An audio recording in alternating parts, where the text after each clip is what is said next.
బిస్మిల్లాహిర్రహ్మానిర్రహీం. Bukhari Sharif volume 1 పుస్తకం 4 వుజూ. హదీస్ number 137. Abu Hurairah రజియల్లాహు గారు గారి కథనం ప్రకారం ప్రవక్త సల్లల్లాహు అలైహి వసల్లం గారు ఇలా అన్నారు: మలమూత్రములు లేదా అపానవాయువు అంటే పిత్తులు విసర్జించిన వ్యక్తి యొక్క నమాజ్ అతని వజూ మళ్ళీ చేసే వరకు అంగీకరించబడదు.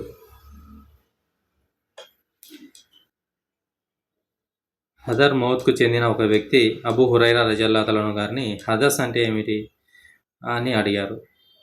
అబూ హురైరా రజియల్లాహు అన్హు గారు ఇలా సమాధానం ఇచ్చారు: హదస్ అంటే పిత్తడం. హదీస్ నెంబర్ 138.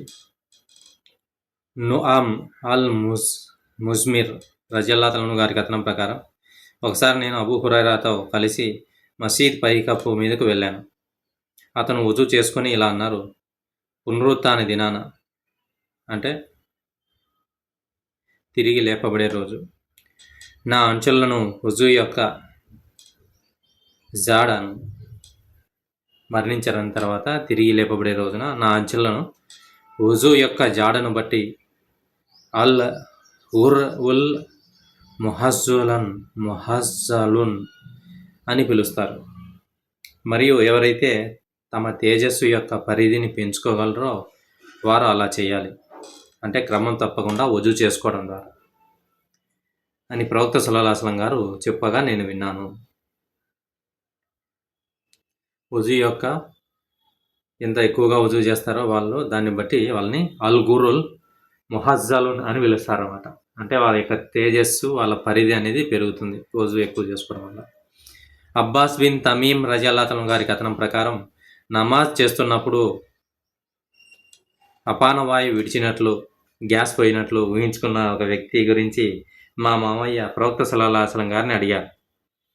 దానికి ప్రవక్త సల్లల్లాహు అలైహి వసల్లం గారు ఇలా సమాధానం ఇచ్చారు: అతను ఏదైనా శబ్దం వినపడే వరకు లేదా ఏదైనా వాసన వచ్చే వరకు తమ నమాజ్ను విడిచిపెట్టకూడదు. హదీస్ నెంబర్ 140. హురైబ్ రజియల్లాహు అన్హు గారి కథనం ప్రకారం ఇబ్నే అబ్బాస్ రజియల్లాహు అన్హు గారు ఇలా అన్నారు: ప్రవక్త గురక పెట్టేంత వరకు నిద్రపోయి ఆ తర్వాత నమాజ్ చేసేవారు. ఇబ్నే అబ్బాస్ రజియల్లాహు అన్హు గారు ఇంకా ఇలా అన్నారు: నేను మా అత్త మైమూనా రజియల్లాహు అన్హా గారి ఇంట్లో ఒక రాత్రి బస చేశాను. ప్రవక్త సల్లల్లాహు అలైహి వసల్లం గారి సతీమణి ఈమె. ప్రవక్త సల్లల్లాహు అలైహి వసల్లం గారు రాత్రి కొంతసేపు నిద్రపోయారు. మరియు అర్ధరాత్రి దాటాక ఆయన లేచి వజూ చేసుకొని వేలాడుతూ ఉన్న నీటి తోట నుండి తేలికపాటి శుద్ధీకరణ చేసుకొని నమాజ్ కొరకు నిలబడ్డారు. నేను కూడా అదేవిధంగా శుద్ధీకరణ చేసుకొని అంటే వజూ చేసుకొని అతని ఎడమ వైపు వెళ్ళి నిలబడ్డాను. అతను నన్ను కుడివైపునకు లాక్కొని అల్లాహ్ కోరినంతసేపు నమాజ్ చేసి మళ్ళీ పడుకొని తన శ్వాస శబ్దాలు వినిపించే వరకు నిద్రపోయారు. అంటే ఇది దీర్ఘంగా శ్వాస తీసుకోవడం. డీప్ స్లీప్లో మనకి ఎక్కువ శ్వాస అనేది సౌండ్ వస్తుంది అన్నమాట. గురకలా కాదు, ఇది డీప్ స్లీప్లో ఉన్నప్పుడు శ్వాస బాగా తీసుకుంటాం అది.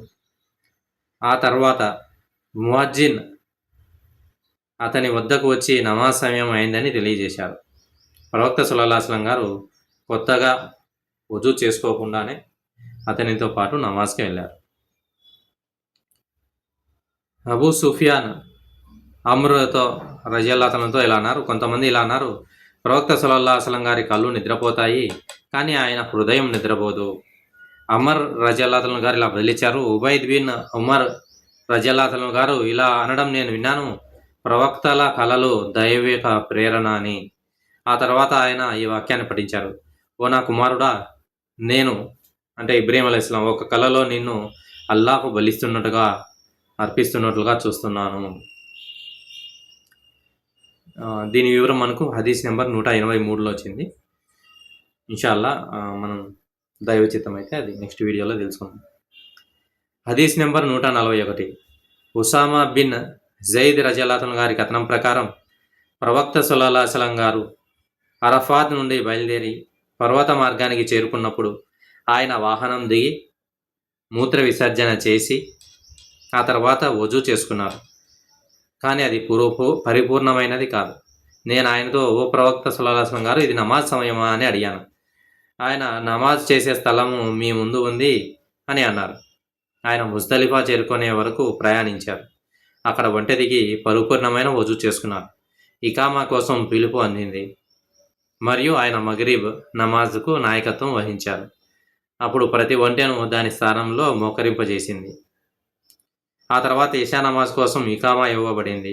దానికి ప్రవక్త సల్లల్లాహు అలైహి వసల్లం గారు నాయకత్వం వహించారు మరియు ఆ రెండు నమాజుల మధ్య ఏ నమాజు చేయబడలేదు. ఎక్కడ ఇది? హజ్ సమయంలో అనమాట. హజ్గా బయలుదేరినప్పుడు ఇషా నమాజు, మగరిబ్ నమాజ్ అనేది ఒకేసారి చదవడం జరిగింది.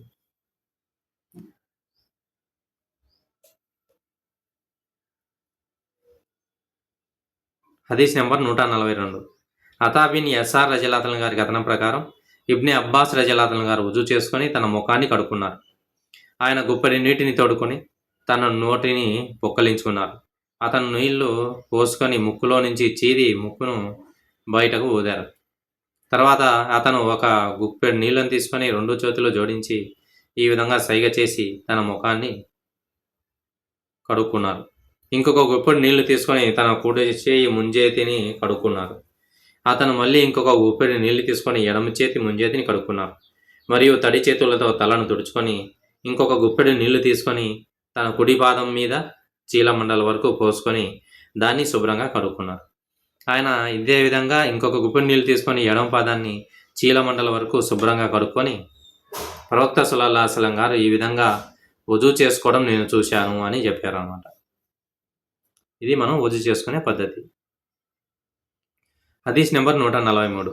ఇబ్నే అబ్బాస్ రజల్లాహు అన్హు గారి కథనం ప్రకారం ప్రవక్త సల్లల్లాహు అలైహి వసల్లం గారు ఇలా అన్నారు: మీలో ఎవరైనా తన భార్యతో కలిసినప్పుడు మరియు అతను ప్రారంభానికి ముందు ఈ యొక్క దువా అనేది చదవాలన్నమాట.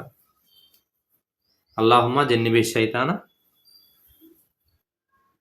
అల్లాహ్ నామంతో, ఓ అల్లాహ్ మమ్మల్ని షైతాన్ నుండి కాపాడండి మరియు మీరు జీవించే దానిని కూడా కాపాడండి అని. అంటే షైతాన్ మనపై, అంటే మనం పుట్టబోయే సంతానంపై కూడా మమ్మల్ని రక్షించు అనేసి ఆయన యొక్క అప్పుడు షైతాన్ ఆ సంతానానికి ఎన్నటికీ హాని చేయలేడు. అంటే ఇది హంబీస్ తరిగే పైలే దువా పన్నాయి. హదీస్ నెంబర్ 144. అనస్ రజల్లాహు అన్హు గారి కథనం ప్రకారం ప్రవక్త సల్లల్లాహు అలైహి వసల్లం గారు మల విసర్జనకు వెళ్ళినప్పుడల్లా అల్లాహుమ్మా ఇన్నీ అఊజుబికా మినల్ ఖుబూసి వల్ ఖబాయిస్ అనగా, ఓ అల్లాహ్ నేను నీ నుండి అన్ని అభ్యంతరకరాల మరియు దుష్ట విషయాల నుండి నీ శరణు కోరుతున్నాను. హదీస్ నెంబర్ 145. ఇబ్నే అబ్బాస్ రజల్లాహు అన్హు గారి కథనం ప్రకారం ఒకసారి ప్రవక్త సల్లల్లాహు అలైహి వసల్లం గారు మరుగుదొడ్డులోకి ప్రవేశించగా నేను వారి వుజూ కోసం నీటిని ఉంచాను. వారు ఎవరు పెట్టారో అని అడిగారు. ఆ విషయం వారికి తెలియజేయగా వారు, ఓ అల్లాహ్ ఇతన్ని ఇస్లాం ధర్మంలో గొప్ప పండితుడిగా చెయ్యి అని దువా ఇచ్చినారన్నమాట. హదీస్ నెంబర్ 146. అబూ అయ్యూబ్ అల్ అన్సారీ రజల్లాహు అన్హు గారి కథనం ప్రకారం అల్లాహ్ ప్రవక్త సల్లల్లాహు అలైహి వసల్లం గారు ఇలా అన్నారు: మీలో ఎవరైనా మలమూత్ర విసర్జన కోసం బహిరంగ ప్రదేశానికి వెళితే అతను కిబ్లా వైపు ముఖం పెట్టకూడదు లేదా దాని వైపు వీపు చూపకూడదు. అతను తూర్పు వైపున కానీ పడమర వైపున కానీ ముఖం పెట్టాలి. ఇది ప్లేస్ని బట్టి వస్తుంది. మనకు ఇండియాలో కాబట్టి మనము కిబ్లా దిశ ఏ వైపు ఉందో ఆ వైపు మనం ఉండకుండా ఉంటే మేలు. హదీస్ నెంబర్ 147. అబ్దుల్లా బిన్ ఉమర్ రజల్లాహు అన్హు గారి కథనం ప్రకారం ప్రజలు ఇలా అంటారు: మీరు మలమూత్ర విసర్జన కోసం కూర్చున్నప్పుడల్లా మీరు కిబ్లా వైపు కానీ లేదా బైతుల్ ముఖద్దస్ వైపు కానీ ముఖం పెట్టకూడదు.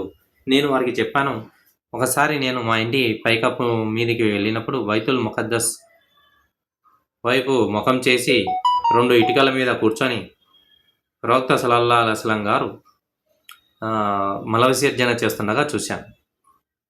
కానీ ఆయనకు ఒక తెర కప్పి ఉంది.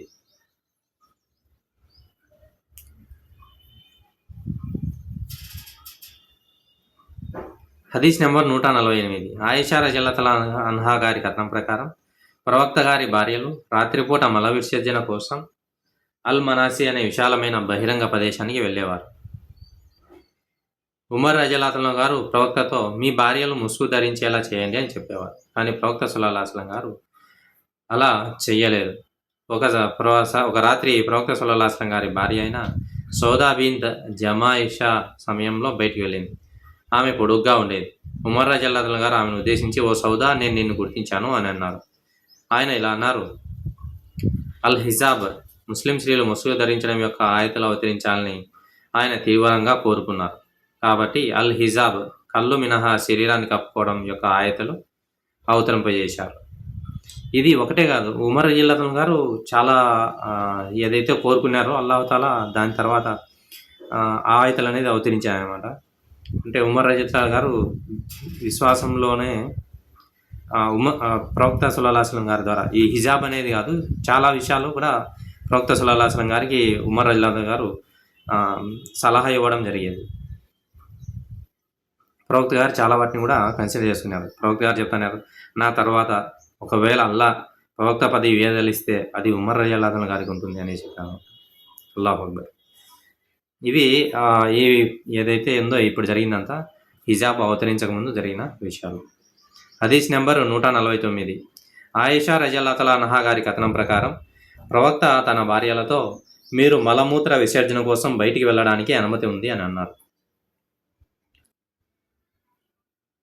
హదీస్ నెంబర్ 150. అబ్దుల్లా బిన్ ఉమర్ రజల్లాహు గారి కథనం ప్రకారం నేను ఒక పని మీద హఫ్సా ఇంటి పైకప్పున మీదకు వెళ్ళాను మరియు అల్లాహ్ యొక్క ప్రవక్త షామ్ అంటే సిరియా, జోర్డాన్, పాలస్తీనా, లెబనాన్, ఈ అన్ని ప్రదేశాలు కలిపి షామ్ అనేసి అంటాం అనమాట. వైపు తిరిగి అప్పుడు ఈ అన్ని ప్రదేశాలు కలిపి షామ్ దేశంగా పిలువబడేది. నేను పని మీద హఫ్సా రజల్లాహు గారి ఇంటి పైకప్పు మీదకి వెళ్ళాను మరియు అల్లాహ్ యొక్క ప్రవక్త షామ్ వైపు తిరిగి మలమూత్ర విసర్జన చేయడం చూశాను. అతని వీపు కిబ్లా వైపు ఉంది. హదీస్ నెంబర్ 151. అబ్దుల్లా బిన్ ఉమర్ రజల్లాహు గారి కథనం ప్రకారం నేను ఒకసారి మా ఇంటి పైకప్పు మీదకు వెళ్ళి బైతుల్ ముఖద్దస్ వైపు తిరిగి 2 ఇటుకల మీద కూర్చొని అల్లాహ్ ప్రవక్త మల విసర్జన చేస్తుండగా చూశాను. హదీస్ నెంబర్ 152. అనస్ బిన్ మాలిక్ రజల్లాహు గారు కథనం ప్రకారం అల్లాహ్ ప్రవక్త సల్లల్లాహు అలైహి వసల్లం గారు మల విసర్జనకు వెళ్ళినప్పుడల్లా నేను మరొక బాలుడితో కలిసి ఒక గ్లాసు నిండా నీటితో ఆయనకు తోడుగా వెళ్ళేవాను.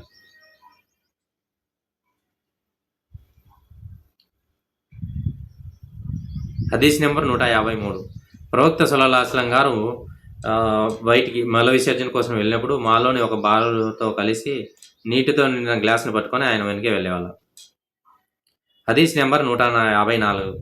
అనస్ బిన్ మాలిక్ రజల్లాహు గారి కథనం ప్రకారం ప్రవక్త సల్లల్లాహు అలైహి వసల్లం గారు మల విసర్జనకు వెళ్ళినప్పుడల్లా మరొక బాలుని నీటితో నిండిన గ్లాసును మరియు ఒక అంజాను తీసుకెళ్లేవాళ్ళం.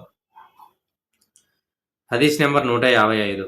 అబూ కతాదా రజల్లాహు గారి కథనం ప్రకారం ప్రవక్త సల్లల్లాహు అలైహి వసల్లం గారు ఇలా అన్నారు, మీలో ఎవరైనా నీరు త్రాగినప్పుడు త్రాగే పాత్రలో ఊపిరి వదలకూడదు మరియు మీలో ఎవరైనా మరుగుదొడ్డికి వెళ్ళినప్పుడు తన పురుషాంగాన్ని తమ కుడి చేతులతో శుభ్రం చేయకూడదు. అబూ కతాదా రజల్లాహు గారి కథనం ప్రకారం ప్రవక్త సల్లల్లాహు అలైహి వసల్లం గారు ఇలా అన్నారు, మీలో ఎవరైనా మూత్ర విసర్జన చేసేటప్పుడు తన పురుషాంగాన్ని పట్టుకోకూడదు మరియు కుడి చేతితో తన మర్మాంగాలను శుభ్రం చేసుకోకూడదు మరియు త్రాగేటప్పుడు త్రాగే పాత్రలో ఊపిరి వదలకూడదు. హదీస్ నెంబర్ 157. అబూ హురైరా రజల్లాహు గారి కథనం ప్రకారం ప్రవక్త గారు మల విసర్జన కోసం బయటకు వెళ్తున్నప్పుడు నేను ఆయనను అనుసరించాను. ఆయన అటు ఇటు కానీ చూసేవారు కాదు. కాబట్టి నేను ఆయన దగ్గరికి వెళ్ళినప్పుడు ఆయన నాతో ఇలా అన్నారు, మర్మాంగాలను శుభ్రం చేసుకోవడానికి కొన్ని రాళ్ళు తీసుకురా లేదా అలాంటిది ఏదో అన్నారు. మరియు ఎముక కానీ పేడ కానీ ముక్క కానీ తీసుకురావద్దు. కాబట్టి నేను నా వస్త్రం అంచున ఆ రాళ్లను తీసుకువచ్చి ఆయన పక్కనే ఉంచి ఆ తర్వాత ఆయన నుండి దూరంగా వెళ్ళిపోయాను. ఆయన మల విసర్జన ముగించుకున్న తర్వాత వాటిని ఉపయోగించారు. హదీస్ నెంబర్ 158. అబ్దుల్లా రజల్లాహు గారి కథనం ప్రకారం ప్రవక్త సల్లల్లాహు అలైహి వసల్లం గారు మల విసర్జన కొరకు బయటకు వెళ్ళి 3 రాళ్ళు తీసుకురమ్మని నన్ను అడిగారు. నాకు 2 రాళ్ళు దొరికాయి. 3వ దాని కోసం వెతికాను, కానీ అది దొరకలేదు. అందువల్ల నేను ఎండిన పేడ ముద్దను తీసుకొని ఆయనకు తెచ్చాను. ఆయన ఆ 2 రాళ్లను తీసుకొని పేడను పారవేసి ఇది ఒక మురికి వస్తువు అని అన్నారు. హదీస్ నెంబర్ 159. ఇబ్ని అబ్బాస్ రజల్లాహు గారి కథనం ప్రకారం ప్రవక్త సల్లల్లాహు అలైహి వసల్లం గారు శరీర భాగాలను ఒకసారి మాత్రమే కడుక్కోవడం ద్వారా వజూ చేసుకున్నారు. హదీస్ నెంబర్ 160. అబ్దుల్లా బిన్ జైద్ రజల్లాహు గారి కథనం ప్రకారం ప్రవక్త సల్లల్లాహు అలైహి వసల్లం గారు శరీర భాగాల్ని 2 సార్లు కడుక్కోవడం ద్వారా శుద్ధి చేసుకున్నారు. హదీస్ నెంబర్ 161. హమ్రాన్ రజల్లాహు గారి కథనం ప్రకారం ఉస్మాన్ ఇబ్నే అఫ్ఫాన్ ఒక గ్లాసు నీళ్లు అడగడం నేను చూశాను. ఆ నీళ్లు తెచ్చినప్పుడు అతను తన చేతులపై నీళ్లు పోసుకొని 3 సార్లు కడుక్కున్నాడు. ఆ తర్వాత తన కుడి చేతిని ఆ నీటి పాత్రలో పెట్టి నోరు పుక్కలించాడు. ముక్కులో నీళ్లు పోసుకొని చీది ముక్కును బయటకు తులుపుకున్నాడు. ఆ తర్వాత అతను తన ముఖాన్ని మోచేతుల వరకు ముంచేతులను 3 సార్లు కడుక్కున్నాడు. తడి చేతులతో తన తల తుడుచుకొని చీలమండల వరకు పాదాలను 3 సార్లు కడుక్కున్నారు. అప్పుడు అతను ఇలా అన్నారు, అల్లా ప్రవక్త సల్లల్లాహు అలైహి వసల్లం గారు ఇలా అన్నారు, ఎవరైనా నాలాగా వుజూ చేసుకొని ఆ నమాజుకు సంబంధం లేని మరే ఇతర విషయం గురించి కూడా ఆలోచించకుండా 2 రకాతులు నమాజ్ చేస్తే అతని గత పాపాలు క్షమించబడతాయి. అంటే ఇక్కడ ఖుషు అంటే ఫోకస్, ఏకాగ్రతగా మనము వుజూ చేసుకొని ఇంకా వేరే విషయాలు ఆలోచించకుండా 2 రకాతులు నమాజ్ చేస్తే అతని గత పాపాలు క్షమించబడతాయి. వుజూ చేసుకున్న తర్వాత ఉస్మాన్ రజల్లాహు గారు ఇలా అన్నారు, ఒక పవిత్ర ప్రవచనం నన్ను బలవంతం చేయకపోయి ఉంటే నేను మీకు చెప్పని ఒక హదీస్ చెప్పబోతున్నాను. ఉర్వా అనే వివరణకర్త ఇలా అన్నారు, ఆ వచనం ఇది, నిశ్చయంగా మేము అవతరింపజేసిన స్పష్టమైన సూచనలను మరియు మార్గదర్శకత్వాన్ని దాచిపెట్టేవారు. ఇది సూరా బకరాలో 159వ ఆయత. నేను ప్రవక్త సల్లల్లాహు అలైహి వసల్లం గారు ఇలా చెప్పగా విన్నాను, ఒక వ్యక్తి పరిపూర్ణంగా వజూ చేసుకొని ఆ తర్వాత తప్పనిసరి సామూహిక నమాజ్ చేస్తే అతను ఆ నమాజ్ మరియు తర్వాతి నమాజ్ చేసే వరకు వాటి మధ్య ఉన్న పాపాలు అల్లాహ్ క్షమిస్తారు. హదీస్ నెంబర్ 162. అబూ హురైరా రలియల్లాహు అన్హు గారి కథనం ప్రకారం ప్రవక్త సల్లల్లాహు అలైహి వసల్లం గారు ఇలా అన్నారు, ఎవరైతే వజూ చేసుకుంటారో వారు తమ ముక్కులో నీళ్లు పోసుకొని దాన్ని బయటకు వదలడం ద్వారా శుభ్రం చేసుకోవాలి. మరియు ఎవరైతే మర్మాంగాలను రాళ్లతో శుభ్రం చేసుకుంటారో వారు అలా చేయాలి, బేసి సంఖ్య రాళ్లతో. నీళ్ళు లేని సమయంలో మనము రాళ్ళు వాడతాం అనమాట. ప్రవక్త హదీస్ నెంబర్ 163. అబూ హురైరా రలియల్లాహు అన్హు గారి కథనం ప్రకారం ప్రవక్త సల్లల్లాహు అలైహి వసల్లం గారు ఇలా అన్నారు, మీలో ఎవరైనా వజూ చేసుకుంటే అతను తన ముక్కులో నీటిని పోసుకొని ఆ తర్వాత దాన్ని బయటికి వదాలి.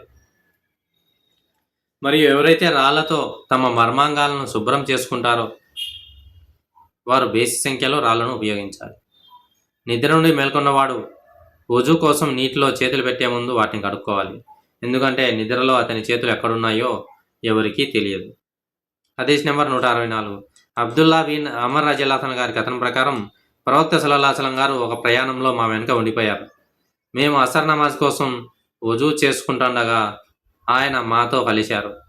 ఆ నమాజ్ సమయం దాటిపోయింది మరియు మేము మా పాదాలను పూర్తిగా కడగకుండా కేవలం తడి చేతులతో వాటిని తుడుచుకుంటున్నాము.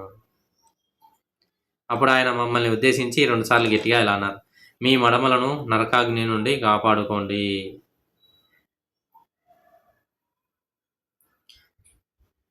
హదీస్ నెంబర్ 165. హుమ్రాన్ రజల్లాహు అన్హు గారి కథనం ప్రకారం ఉస్మాన్ బిన్ అఫ్ఫాన్ రజల్లాహు అన్హు గారు యొక్క విముక్తి పొందినటువంటి బానిస. నేను ఉస్మాన్ బిన్ అఫ్ఫాన్ రజల్లాహు అన్హు గారు వుజూ చేసుకోవడానికి ఒక గ్లాసు నీళ్ళు అడగడం చూశాను. అది తెచ్చినప్పుడు ఉమ్రాన్ అనే అతను ఈ యొక్క విముక్తి పొందిన బానిస అనమాట. ఆయన గారు నీళ్ళు అడిగినప్పుడు అది తెచ్చినప్పుడు అతను దానిలోని నీటిని తన చేతులపై పోసుకొని 3 సార్లు కడుక్కున్నారు. ఆ తర్వాత కుడి చేతిని ఆ నీటి పాత్రలో పెట్టి నోరు పుక్కలించి ముక్కులో నీళ్లు పోసుకొని బయటకు ఊది శుభ్రం చేసుకున్నారు.